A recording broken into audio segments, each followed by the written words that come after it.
ಓಂ ಛಂದೋಭಿಧಾನಾನ್ನೇತಿ ಚೇನ್ನ ತಥಾ ಚೇತೋರ್ಪಣ ನಿಗದಾತ್ ತಥಾ ಹಿ ದರ್ಶನಂ ಓಂ.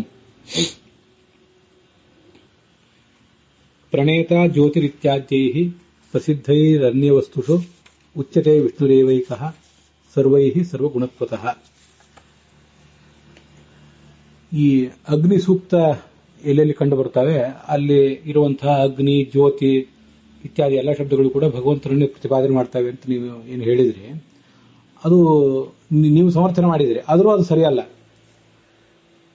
ಅಯುಕ್ತನೇ ಅದು. ಯಾಕೆ ಅಯುಕ್ತ ಅಂದ್ರೆ ಅಸ್ಯೈವ ಜ್ಯೋತಿಷಃ, ಇದೇ ಜ್ಯೋತಿಷ್ಯ ಎಂಬುದು ಬೇರೆ ರೀತಿಯಾಗಿ ಪ್ರತಿಪಾದಿತ ಆಗಿದೆ. ಜ್ಯೋತಿಷ್ಯ ಅಂದ್ರೆ ಯಾವುದು ಅನ್ನೋದನ್ನ ನಾವು ಛಾಂದೋಗ್ಯ ಉಪನಿಷತ್ತನ್ನ ಪರಿಗಣನೆ ಮಾಡಿದ್ರೆ ಗಾಯತ್ರಿ ದೇವತೆಯೇ ಈ ಜ್ಯೋತಿಷ್ ಆಗಬೇಕು, ಅದು ಅಲ್ಲಿ ಕಂಡು ಬಂದಿದೆ. ಆದ್ರಿಂದ ಗಾಯತ್ರಿಯೇ ಜ್ಯೋತಿಷ್ ಆಗಬೇಕಾದ್ರಿಂದ ಪರಮಾತ್ಮನನ್ನ ನೀವು ಜ್ಯೋತಿಷ್ ಶಬ್ದದಿಂದ ವಾಚ್ಯ ಅಂತ ಹೇಳಬಾರದು. ಯಾಕದು? ಅದು ಈಗೆಲ್ಲಿ ಕಂಡು ಬಂದಿದೆ ಅಂದ್ರೆ ಈ ಅಥ ಯತಃ ಪರಃ ದಿವೋ ಜ್ಯೋತಿ ದೀಪ್ಯತೆ ಅಂತ ಛಾಂದೋಗ್ಯ ಉಪನಿಷತ್ತಿನಲ್ಲಿ ಈ ಒಂದು ವೇದವಾಕ್ಯ ಕಂಡು ಬಂದಿದೆ. ಅಲ್ಲಿ ಜ್ಯೋತಿ ಅಂತ ಹೀಗೆ ಶಬ್ದ ಪ್ರಯೋಗ ಮಾಡಿದ್ದಾರೆ.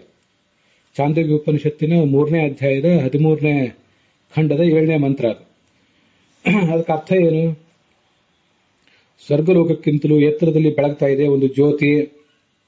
ಯದತಃ ಪರಃ ದಿವೋ ಜ್ಯೋತಿ ದೀಪ್ಯತೆ ಅಂತ ಹೀಗೆಲ್ಲ ಪ್ರಯೋಗ ಮಾಡಿದ್ದಾರೆ. ಇದು ಛಾಂದೋಗ್ಯ ಉಪನಿಷತ್ನಲ್ಲಿ ಬಂದಿರೋದು. ಅಲ್ಲಿ ದೀಪ್ಯತೆ ಅಂತ ಏನು ಬಂದಿದೆಯಲ್ಲ, ತೃತೀಯಾಧ್ಯಾಯದಲ್ಲಿ ಏನು ನಮಗೆ ಶ್ರವಣ ಶ್ರುತ ಆಗ್ತಾ ಇದೆಯಲ್ಲ, ಅದು ಯಾವ್ದನ್ನು ತಗೊಳ್ಬೇಕು ಅಲ್ಲಿ ಜ್ಯೋತಿ ಅಂತ ಅನ್ನೋದನ್ನ? ಅಲ್ಲೇನು ಗಾಯತ್ರಿ ಅಂತ ಬಂದಿಲ್ವಲ್ಲ ಅಂತ ಪ್ರಶ್ನೆ ಬರಬಹುದು ಕೇಳೋರಿಗೆ.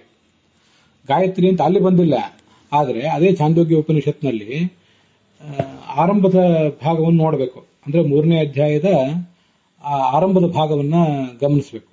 ಅಲ್ಲಿ ಗಮನಿಸಿದಾಗ ಗಾಯತ್ರಿ ವಾ ಇದಂ ಸರ್ವಂ ಇತಿ ಉಪಕ್ರಮೇಣ, ಗಾಯತ್ರಿ ವಾ ಇದಂ ಸರ್ವಂ ಅಂತ ಪ್ರಾರಂಭ ಕಂಡಿದೆ. ಇದೆಲ್ಲವೂ ಗಾಯತ್ರಿಯೇ ಆಗಿದೆ ಅಂತ. ಹೀಗೆ ಗಾಯತ್ರಿ ವಾ ಇದಂ ಸರ್ವಂ ಅಂತ ಅನ್ನೋದು ಛಾಂದೋಗ್ಯ ಉಪನಿಷತ್ತಿನ 3ನೇ ಅಧ್ಯಾಯದ 12ನೇ ಖಂಡದ ಮೊದಲನೇ ಮಂತ್ರ. ಮುಂದೆ 12ನೇ ಖಂಡ ಆದಮೇಲೆ 13ನೇ ಖಂಡದಲ್ಲಿ 7ನೇ ಮಂತ್ರದಲ್ಲಿ ಎಲ್ಲವೂ 3ನೇ ಅಧ್ಯಾಯವೇ. ಗಾಯತ್ರಿ ವಾ ಇದಂ ಸರ್ವಂ ಅನ್ನೋದು 12ನೇ ಖಂಡ 1ನೇ ಮಂತ್ರ. ಮುಂದೆ ಯತಃ ಪರಃ ದಿವೋ ಜ್ಯೋತಿ ಅಂತ ಅನ್ನೋದು 3ನೇ ಅಧ್ಯಾಯದ 13ನೇ ಖಂಡದ 7ನೇ ಮಂತ್ರ. ಹೀಗೆ ಅಲ್ಲಿ ಕಂಡು ಬಂದಿದೆ. ಆದ್ರಿಂದ ಪ್ರಾರಂಭ ಆಗಿರುವುದು ಏನು ಅಂತ ಮುಖ್ಯ. ಅನೇಕ ಕಡೆ ನಾವು ಇದನ್ನು ಹೇಳ್ತಿರ್ತೀವಲ್ಲ, ಉಪಕ್ರಮ, ಉಪಸಂಹಾರ ಇತ್ಯಾದಿಗಳೆಲ್ಲವನ್ನು ಗಮನಿಸಬೇಕು ಅಂತ. ಆದ್ರಿಂದ ಪ್ರಾರಂಭ ಕಂಡಿರುವುದು ಗಾಯತ್ರಿಯ ಮಹಿಮೆಯೊಂದಿಗೆ. ಮತ್ತೆ ಅದೇ ಪ್ರಕರಣವೇ ಇದಾದ್ರಿಂದ ಅಲ್ಲಿ ಬಂದಿರುವಂತಹ ಜ್ಯೋತಿಷ್ ಶಬ್ದವನ್ನು ಕೂಡ ಗಾಯತ್ರಿಗೆ ನಾವು ಅನ್ವಯಿಸಬೇಕು. ಆದ್ರಿಂದ ಗಾಯತ್ರಿಯೇ ಈ ಜ್ಯೋತಿ ಅಂತ ಗೊತ್ತಾಗ್ತದೆ. ಅಸ್ಯೈವ ಜ್ಯೋತಿಷಃ, ಇದು ಇತಿ ಛಾಂದೋಗ್ಯ ಅಂತ ಏನಿದೆಯಲ್ಲ, ಅದು ಛಾಂದೋಗ್ಯ ಉಪನಿಷತ್ತಿನ ಮಂತ್ರ. ಅದು ಅಥ ಯತಃ ಪರೋ ದಿವೋ ಜ್ಯೋತಿರ್ದೀಪ್ಯತೆ ಅಂತ ಛಾಂದೋಗ್ಯ ಉಪನಿಷತ್ತಿನ ತೃತೀಯ ಅಧ್ಯಾಯದಲ್ಲಿ ಶ್ರುತ ಆಗಿದೆ. ಹಾಗಾದ್ರೆ ಆ ಜ್ಯೋತಿಷ್ ಯಾವುದು? ತಸ್ಯ ಜ್ಯೋತಿಷದ್ದು ಯಾವುದು ಅಂತಂದ್ರೆ ಗಾಯತ್ರಿ ವಾ ಇದಂ ಸರ್ವಂ ಇತಿ ಉಪಕ್ರಮೇಣ ಗಾಯತ್ರಿತ್ವಾತ್. ಗಾಯತ್ರಿ ವಾ ಇದಂ ಸರ್ವಂ ಅಂತ ಉಪಕ್ರಮೇಣ, ಉಪಕ್ರಮ ಅಂದ್ರೆ ಪ್ರಾರಂಭ ಕಂಡಿರುವುದರಿಂದ ಗಾಯತ್ರಿತ್ವಾತ್. ಅಲ್ಲಿ ಗಾಯತ್ರಿತ್ವಾತ್ ಅಂತ ಪಂಚಮಿ ವಿಭಕ್ತಿ ಇದೆಯಲ್ಲ, ಆ ಗಾಯತ್ರಿತ್ವ ಅನ್ನುವುದು ತಸ್ಯ, ಆ ಜ್ಯೋತಿಷಿಗೆ ಹೊಂದುತ್ತದೆ. ಶ್ರವಣಾತ್ ತಸ್ಯ ಚ ಅಂತ ಬಂತಲ್ಲ, ಗಾಯತ್ರಿತ್ವ ಅನ್ನೋದು ಜ್ಯೋತಿಷಿಗೆ ಹೊಂದುತ್ತದೆ ಅಂತ ಅರ್ಥ. ಆದ್ರಿಂದ ಇಲ್ಲಿ ಜ್ಯೋತಿಷ್ ಅಂತ ಬಂದ್ರೆ ಗಾಯತ್ರಿಯನ್ನೇ ತಿಳ್ಕೋಬೇಕೇ ಹೊರತು ಬೇರೆ ಯಾವುದನ್ನು ಕೂಡ ತಿಳ್ಕೊಳ್ಬಾರ್ದು. ಅಲ್ಲಿ ಗಾಯತ್ರಿ ಅಂತ ಶಬ್ದ ಬಂದಿದ್ರು ಕೂಡ ಅದನ್ನು ಪರಮಾತ್ಮನ ಪರವಾಗಿ ಹೊಂದಿಸ್ತೀವಿ ಅಂತ ನೀವು ತತ್ವವಾದಿಗಳು ಪ್ರಯತ್ನ ಮಾಡಬಹುದು. ಎಲ್ಲಾ ಶಬ್ದಗಳನ್ನು ಕೂಡ ಪರಮಾತ್ಮನಲ್ಲೇ ಹೊಂದಿಸಬೇಕು ಅಂತ ಹೊರಟವ್ರು ನೀವು. ಆ ಗಾಯತ್ರಿ ಶಬ್ದವನ್ನು ವಿಷ್ಣುವಿಗೆ ಹೊಂದಿಸಿಬಿಟ್ರೆ ಆ ಜ್ಯೋತಿಷ್ ಶಬ್ದವು ಕೂಡ ಅನಾಯಾಸವಾಗಿ ವಿಷ್ಣುವಿನಲ್ಲೇ ಅನ್ವಿತ ಆಗಿಬಿಡ್ತದೆ ಅಂತ ನೀವು ಪ್ರಯತ್ನ ಮಾಡಬಹುದು. ಹಾಗೆ ಮಾಡೋದು ಸರಿಯಲ್ಲ.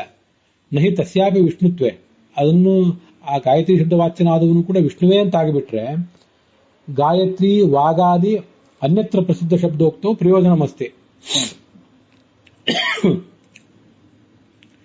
ಗಾಯತ್ರಿ, ವಾಕ್ ಮೊದಲಾದ ಅನೇಕ ಶಬ್ದಗಳಿವೆ. ಅವೆಲ್ಲ ಅನ್ಯತ್ರ ಪ್ರಸಿದ್ಧವಾದಂತಹ ಶಬ್ದಗಳು. ಜಗತ್ತಿನಲ್ಲಿ ನಾವು ಗಾಯತ್ರಿ ಮಂತ್ರವನ್ನು ಹೇಳಲಿಕ್ಕೆ ಗಾಯತ್ರಿ ಎಂಬ ಶಬ್ದವನ್ನು ಬಳಕೆ ಮಾಡ್ತೇವೆ. ವಾಕ್ ಎಂಬುದನ್ನ ಮಾತನ್ನು ಹೇಳಲಿಕ್ಕೆ ವಾಕ್ ಎಂಬುದಾಗಿ ಪ್ರಯೋಗ ಮಾಡ್ತೇವೆ.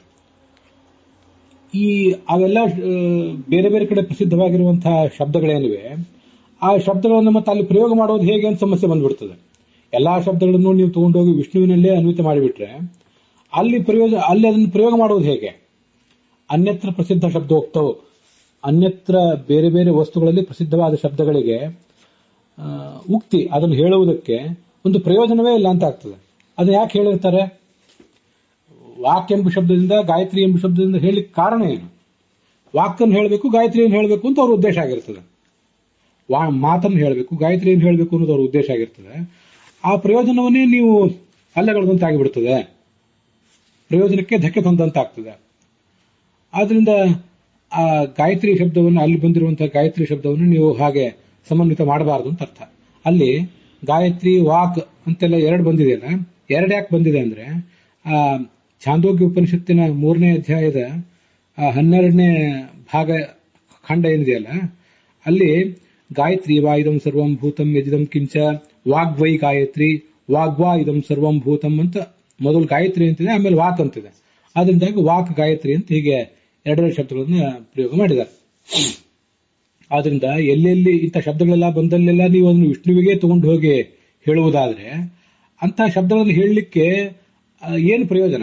ವೇದವಾಕ್ಯ ಅಥವಾ ಶಾಸ್ತ್ರ ಅಂತ ಶಬ್ದಗಳನ್ನು ಯಾಕೆ ಪ್ರಯೋಗ ಮಾಡಿದೆ ಅಂತ ಒಂದು ಪ್ರಶ್ನೆ ಬರ್ತದಲ್ಲ. ಆ ಪ್ರಯೋಜನಕ್ಕೆ ನೀವು ಧಕ್ಕೆ ತಂದಂತಾಗ್ತದೆ, ಪ್ರಯೋಜನವನ್ನೇ ನೀವು ಅಲ್ಲಗಳೆದಂತಾಗ್ತದೆ. ಅಂಥ ಶಬ್ದವನ್ನು ಅದು ಹೇಳಬೇಕು ಯಾಕೆ? ಹಾಗಾದ್ರೆ ಎಲ್ಲವನ್ನೂ ವಿಷ್ಣುವೇ ಅಂತ ಹೇಳುವುದಾದ್ರೆ ವಿಷ್ಣುವಾಚಕ ಶಬ್ದವನ್ನೇ ನೇರವಾಗಿ ಹೇಳ್ಬೋದಲ್ಲ. ಆದ್ರಿಂದ ಆ ಬೇರೆ ಶಬ್ದಗಳನ್ನು ಹೇಳಿದ್ದಕ್ಕೆ ಯಾವುದೇ ಪ್ರಯೋಜನ ಇಲ್ಲ ಅಂತ ಆಗ್ತದೆ.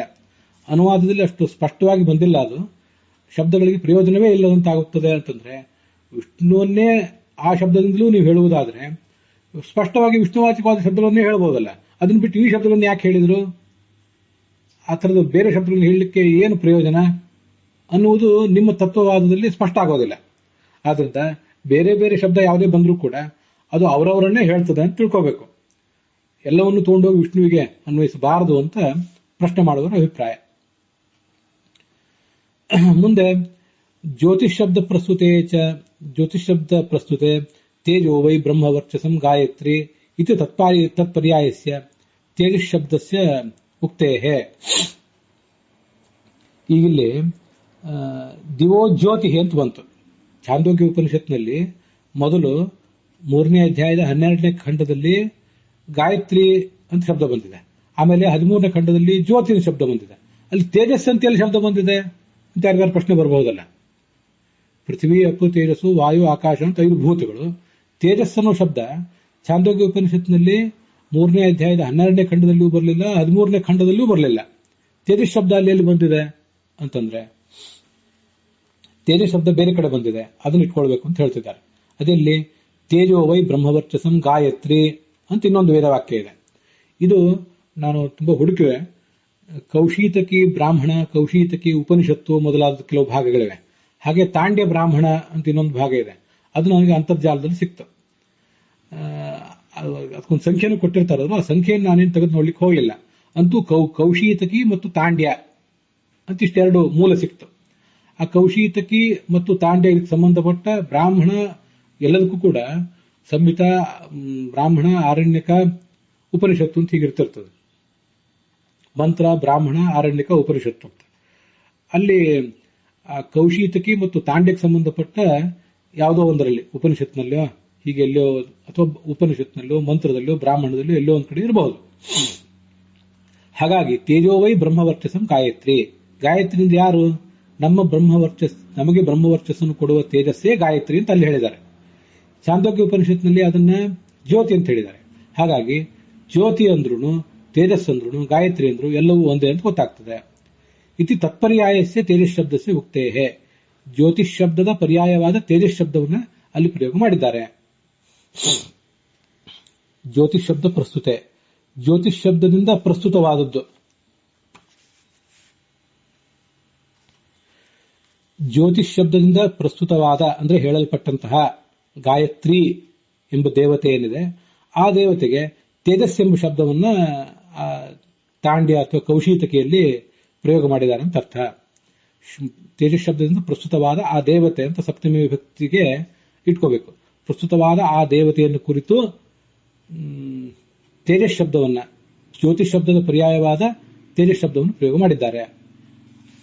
ಅತಃ ಉಕ್ತಂ ಅಯುಕ್ತಂ, ಆದ್ರಿಂದ ಗಾಯತ್ರಿಯೇ ಜ್ಯೋತಿ ಇತ್ಯಾದಿ ಶಬ್ದದಿಂದ ವಾಚ್ಯ ಆಗಬೇಕು, ನೀವು ಹೇಳಿದ್ ಸರಿಯಲ್ಲ ಅಂತ ಇಷ್ಟು ಪ್ರಶ್ನೆ ಬಂತು. ಆ ಪ್ರಶ್ನೆಗೆ ಉತ್ತರ ರೂಪವಾಗಿ ಛಂದೋಭಿಧಾನ ನೇತಿ ಚೇನ್ನ ತಥಾ ಚೇತೋರ್ಪಣ ನಿಗದಾತ್ ತಥಾ ಹಿ ದರ್ಶನಂ ಅಂತ ಸೂತ್ರ ಹೊರಟಿದೆ.